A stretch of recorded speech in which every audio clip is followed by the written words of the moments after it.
네, 오늘도 우리에게 새로운 하루를 주신 하나님께 감사합니다.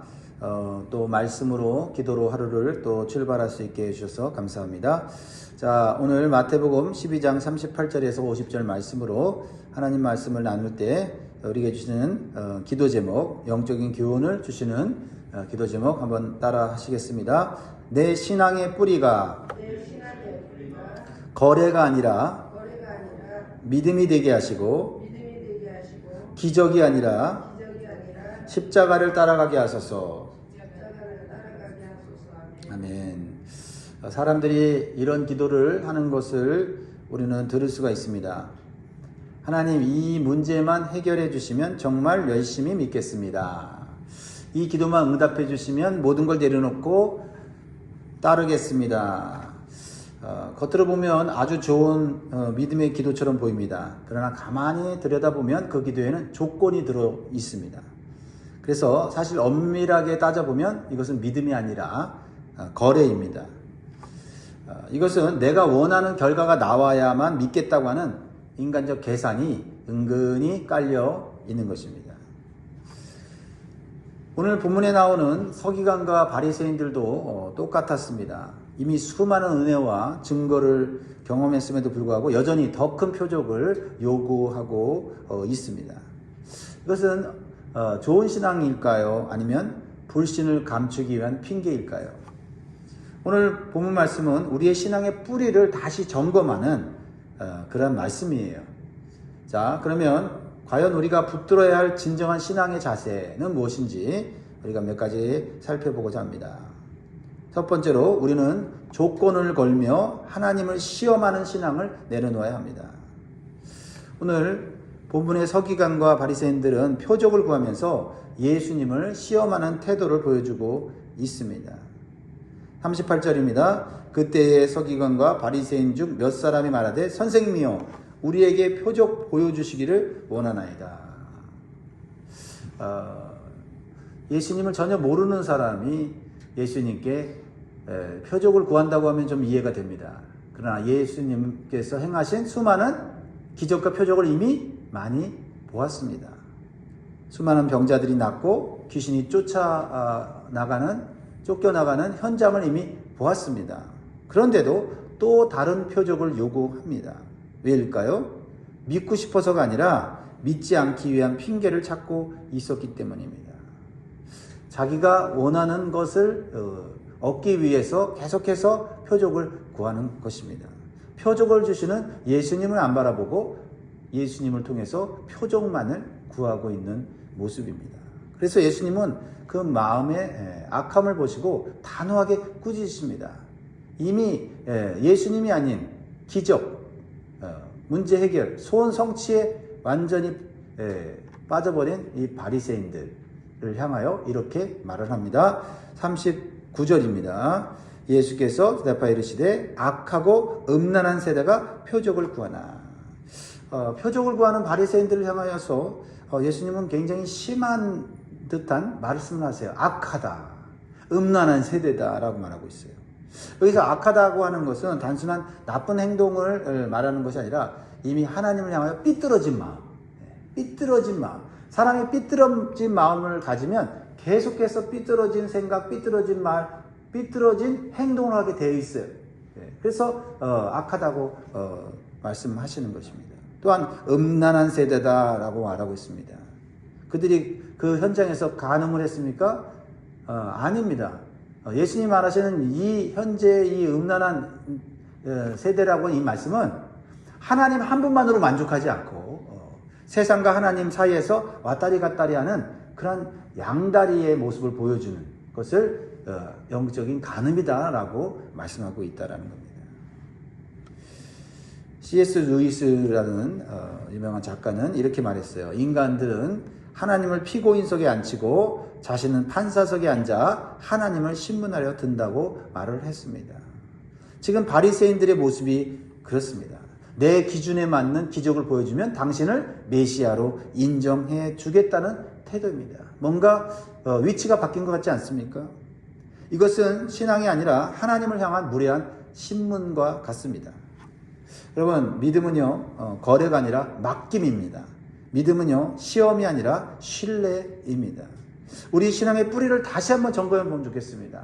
우리가 하나님께 뭔가 강렬하게 요구하고 하나님 앞에 열심히 기도하지만 그 기도의 뿌리, 믿음의 뿌리가 진정으로 순수한 동기인지, 아니면 조건을 걸고 내 만족을 위해서 열심히 기도하고 있는지 생각해 보아야 한다라는 겁니다.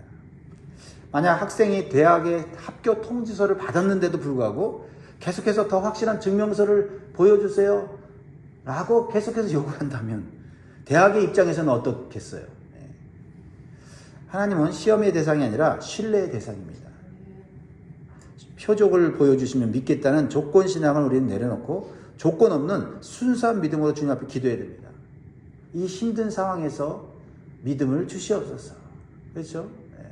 이 문제를 해결하여 주시옵소서. 해결해 주실 줄 믿습니다. 이렇게 기도해야지 뭐뭐 해 주시면 열심히 믿겠습니다 라고 하는 조건적인 기도는 사실 그것은 믿음이 아니라 거래라는 것입니다.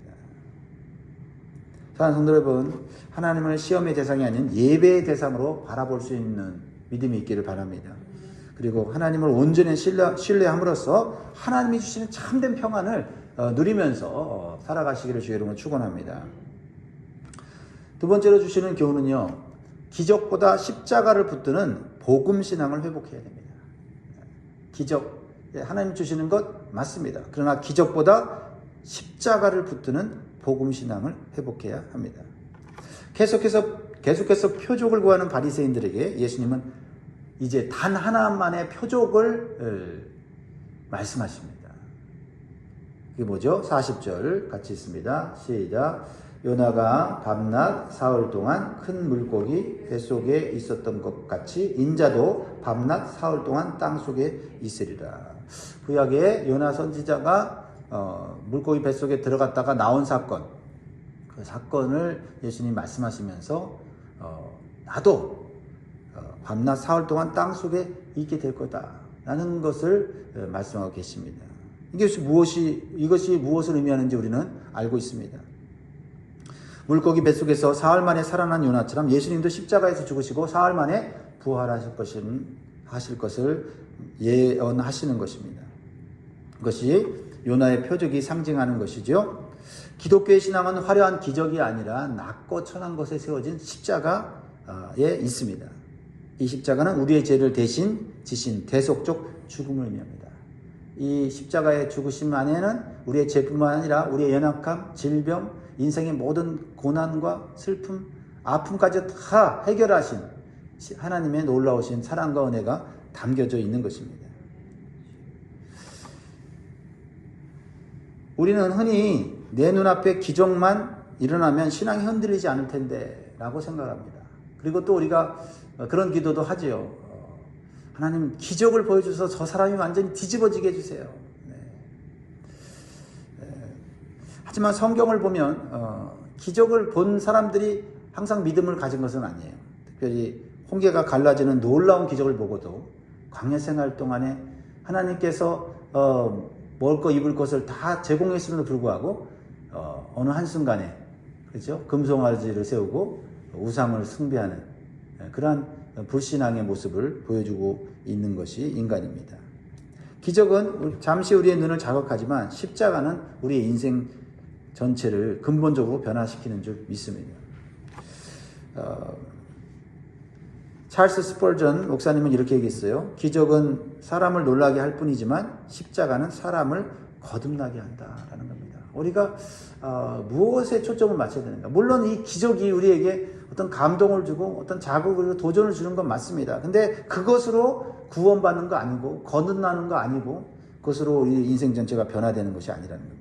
그런데 사람들은 자꾸만 내 삶에 일어나는 작은 기적들에 일희일비합니다. 말씀을 통해서 복음을 통해서 은혜가 받고 변화받는 것에는 그렇게 놀라지 않고 그렇게 감사하지 않으면서 조그만 일이 해결이 되고 기적이 일어나면 그냥 입에 침을 튀기면서 얘기를 합니다. 이해는 합니다. 그러나 우리는 말씀을 통해서 우리의 영혼이 새로워지고 삶이 변화되는 것에 우리는 환호해야 되고 거기에 집중해야 될 줄 믿습니다. 병이 낫고 사업이 풀리는 그 기적도 귀중하지만 죄인된 우리가 하나님의 자녀가 되었다는 이 십자가의 기적보다 큰 것은 없습니다. 십자가는 화려하지 않습니다. 오히려 수치스럽고 고통스럽습니다. 하지만 그 십자가의 죽음이 있었기에 부활의 생명이 우리에게 주어진 것입니다. 눈에 보이는 불꽃놀이는 화려하지만 몇 초 만에 사라집니다. 화려한 불꽃을 따라가는 인생은 결국 허무해질 수밖에 없다는 것을 기억해야 합니다.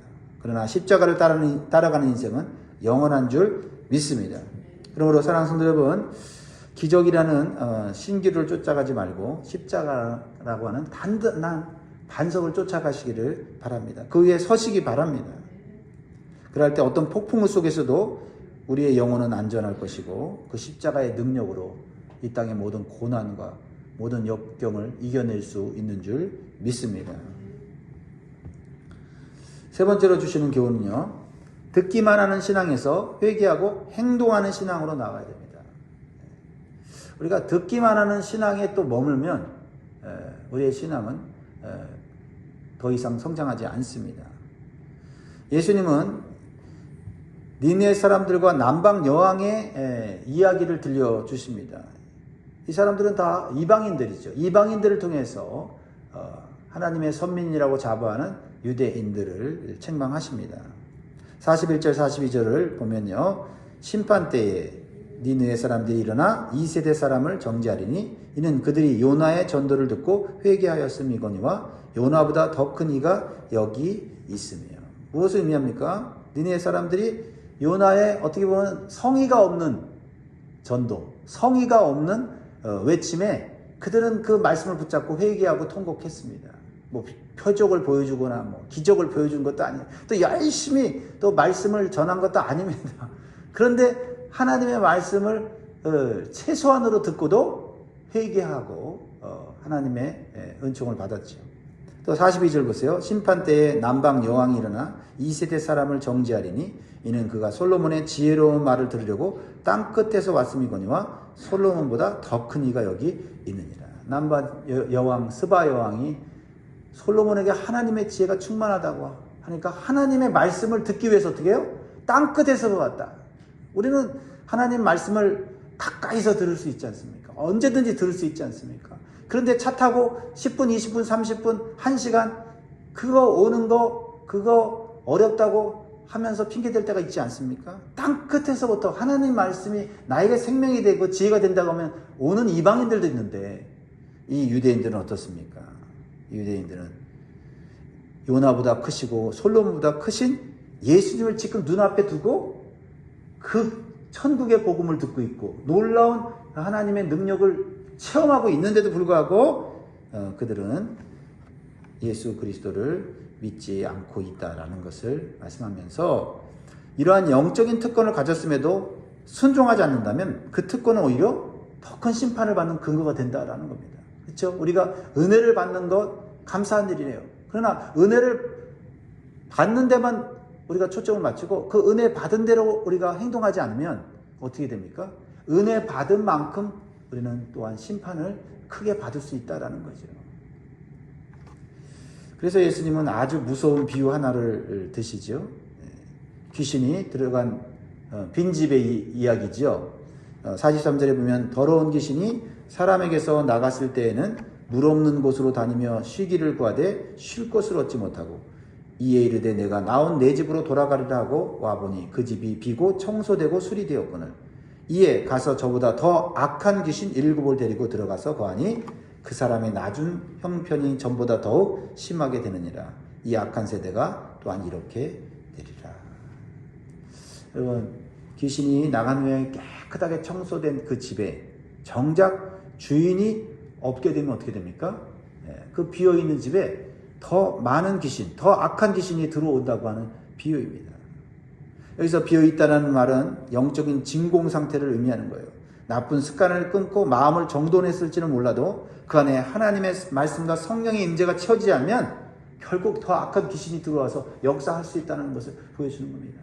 우리가 은혜 받았다면 그 은혜 받은 마음에 말씀으로 채우고 기도로 채워서 악한 귀신이 다시 들어오지 못하게, 역사하지 못하게 해야 될 줄 믿습니다.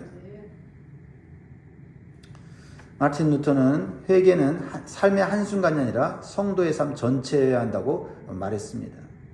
그렇습니다. 이 비어있는 집은 종교적인 모양은 갇혀 있지만은 그 중심에 예수 그리스도가 없는 상태를 말하는 것입니다. 여러분, 우리가 경험하지 않습니까? 정원에 잡초가 나면 열심히 그 잡초를 뽑습니다.